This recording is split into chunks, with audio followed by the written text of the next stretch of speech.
This is TOS Television, your digital first pan-African news network. I am Abigail Okmade, and this is Africa Now. The European Union has formally established a military mission for Mozambique on Monday to help the government train its armed forces in tackling Islamic-linked jihadis in the northern Cabo Delgado province, the bloc says. The gas-rich Cabo Delgado province has been ravaged by militants linked to the Islamic State group since late 2017, claiming more than 3,000 lives and displacing 800,000 people. Violence has grown significantly in the past year. An EU statement, without giving details on the overall size of the deployment, says the aim of the mission is to train and support the Mozambican armed forces in protecting the civilian population and restoring safety and security in the province. The mandate of the mission will initially last 2 years, the statement adds. At least 30 people have been killed in the unrest that broke out last week in South Africa when former President Jacob Zuma handed himself over to authorities for a 15-month sentence. Zuma, who is 79 years, was sentenced last month for defying a constitutional court order to give evidence at an inquiry investigating high-level corruption during his 9 years in office until 2018. In an address on Monday evening, President Cyril Ramaphosa warned that the looting of shopping centers, pharmacies, and disruption to supply chains could lead to food and medicine shortages in the coming weeks, as well as disruption to the coronavirus vaccination drive. Campaign group Reporters Without Borders have condemned the arrest of 12 journalists in Ethiopia's capital, Addis Ababa, and called for their immediate release. The group says no explanation has been given for their arrest until July 2, when police linked the journalists to the Tigray People's Liberation Front, that is tagged a terrorist group.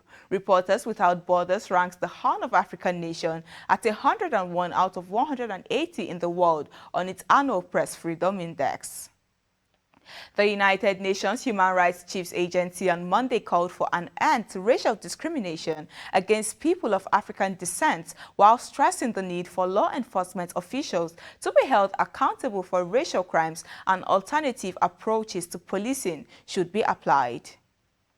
Michelle Bachelet, in an interactive dialogue with the Human Rights Council on Systemic Racism, says at least 190 deaths of people of African descent were committed by law enforcement officials. She says greater efforts should be made to recruit and include people of African descent in law enforcement, the criminal justice system, and policy making to reduce crime and increase safety.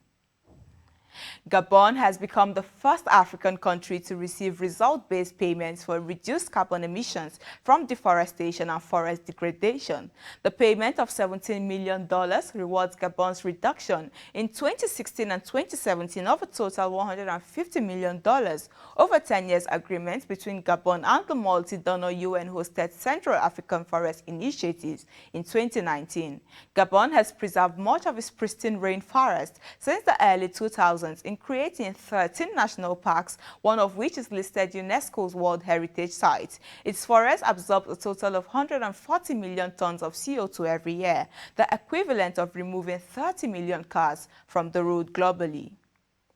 This is your digital first pan-African news network, TOS Television. You are watching Africa Now. We move to business after the break. Just stay tuned.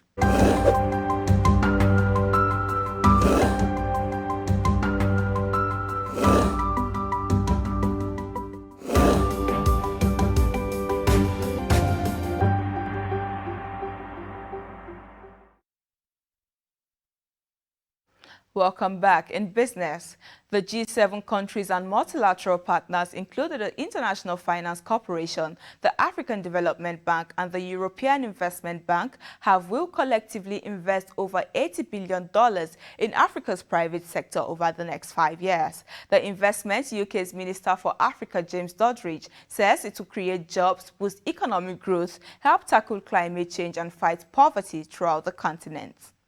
South Sudan has launched its first-ever state-owned operated mobile telecom company on Monday. President Salva Kiir, during the launch, says digital telecommunications would fast-track connectivity of areas previously not served by foreign-owned telecom companies operating in the country. He noted that the launch of digital demonstrates the commitment of South Sudan to develop their country, adding that since 2011, the government has been working hard to attract foreign investors. Angola is calling on interested investors for its Lobito refinery in Benguela province, projected to process up to 200,000 barrels per day when completed. The public tendering process was launched on Friday by the country's oil minister. According to the proposed corporate governance structure, private investors will own 70% of the company, with state oil firm Senegal controlling 30% stakes. And now away from business, the case of oil spill in the Niger Delta region of Nigeria field against Royal Dutch Shell would be better decided in Nigeria than in the United Kingdom, and its subsidiary SPDC will now be part of the lawsuits filed in England, according to the oil firm. Around 40,000 members of Nigeria's Ogli and Bile communities said the energy giant and its local units are both accountable for oil contamination in the Niger Delta since the 1980s. The decision comes after a Dutch court in January directed the supermajor to pay compensation to residents of its operational base in the country's far south for an oil spill action. Following a public outcry over salaries, Ghana's First Lady has rejected all allowances due her by the country's parliament and offered to refund all the allowances she has received since the president assumed office in 2017. The decision follows what Rebecca Akufo-Addo describes as some extremely negative opinions, in some cases which she finds distasteful, seeking to portray her as venal, self-serving and self-centered woman who does not care about the plight of the ordinary Ghanaian.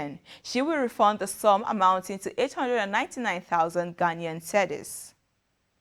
And that is Africa Now. For more updates, do visit our website at www.tostvnetwork.com. Follow us and like our social media handles on Facebook, Twitter, and Instagram. And remember to subscribe on YouTube to stay with us and enjoy more programs on TOS Television Network.